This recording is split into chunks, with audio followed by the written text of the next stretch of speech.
వసుంధర అలాగే మాలిని వాళ్ళిద్దరూ కూడా పోలీస్ స్టేషన్కి వచ్చి గౌతమ్ పైన కేసుని ఫైల్ చేస్తారు. ఇక వాళ్ళిద్దరూ అలా బయటకు వస్తూ ఉండగా ఇందులో శరత్ చంద్ర వాళ్ళిద్దరిని అక్కడ చూసి, ఏంటి ఇక్కడికి ఎందుకు వచ్చారు మీరు, పోలీస్ స్టేషన్ దగ్గర మీకు ఏంటి పని అని చెప్పి శరత్ చంద్ర అడుగుతూ ఉంటాడు. ఆ మాటలకు వసుంధర అయితే ఇలా అంటుంది, గౌతమ్ పైన మాలిని కేసు పెట్టింది, అందుకే వచ్చామని చెప్పి వసుంధర అంటుంది. ఆ మాటలకు మాలిని అయితే ఇలా అంటూ ఉంటుంది, ఏంటి డాడీ మీరు మమ్మల్ని ఫాలో అవుతూ ఉన్నారా, గౌతమ్ మీద కేసు పెట్టాను అని చెప్పి అంటుంది. ఆ మాటలకు అక్కడ ఉన్న శరత్ చంద్ర అయితే ఒక్కసారిగా షాక్ అవుతాడు. ఎందుకు కేసు పెట్టారు అని చెప్పి గట్టిగా అరుస్తూ ఉంటాడు. మా ఇష్టం డాడీ, ఎందుకంటే అరవింద్ని గౌతమే చంపించాడు, నా దగ్గర ఫుల్ ప్రూఫ్స్ ఉన్నాయి డాడీ అని చెప్పి అంటూ ఉంటుంది. ఇదంతా వింటున్న గౌతమ్ అయితే ఒక్కసారిగా షాక్ అయిపోతాడు.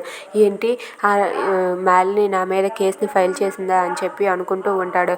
అవును డాడీ, నా దగ్గర ప్రూఫ్స్ ఉన్నాయి, అందుకే నేను కేసు పెట్టానని చెప్పి మాలిని వాళ్ళ నాన్నతో చెప్తూ ఉంటుంది. If you like this video please like, share and subscribe.